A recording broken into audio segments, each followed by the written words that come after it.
Assalamualaikum warahmatullahi wabarakatuh. Saya Priska Yusintias. Di sini saya akan menjelaskan tentang aliran dalam ilmu kalam.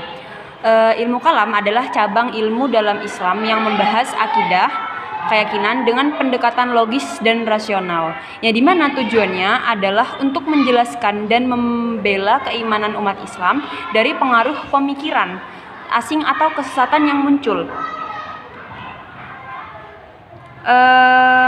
baik dari dalam maupun luar umat, yang dimana ilmu ini juga disebut sebagai teologi Islam karena membahas hal-hal mendasar seperti sifat Allah, takdir, kehendak manusia, dan kenabian.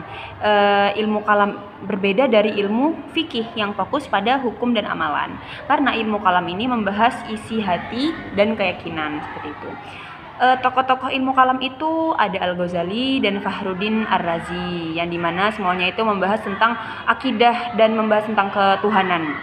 Nah, terus ada juga aliran utama dalam ilmu kalam, yaitu yang pertama ada tradisionalis, yaitu Ahlus Sunnah Al-Hadis, yang dimana mengutamakan wahyu atau Al-Quran dan hadis tanpa menafsirkannya secara bebas, seperti itu. Tokoh utamanya dalam tradisionalis ini adalah Imam Ahmad bin Hanbal, Ibnu Taimiyah, Sufyan Ats-Tsauri, seperti itu. Terus ada rasionalis atau Mu'tazilah dan Jabariyah, yang dimana mengutamakan akal sebagai dasar utama memahami agama. Nah, terus ada moderat Asy'ariyah dan Maturidiyah, yang dimana gabungan antara akal dan wahyu.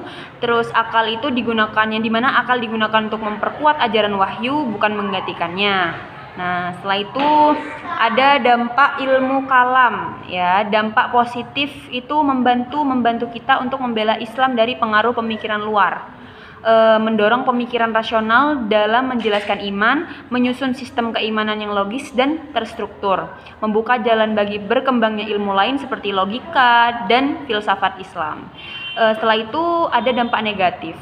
Dampak negatifnya itu terlalu mengandalkan akal, yang dimana kadang sampai menyimpang dari wahyu dan menimbulkan perpecahan antara umat karena perbedaan tafsir dan pendekatan, seperti itu.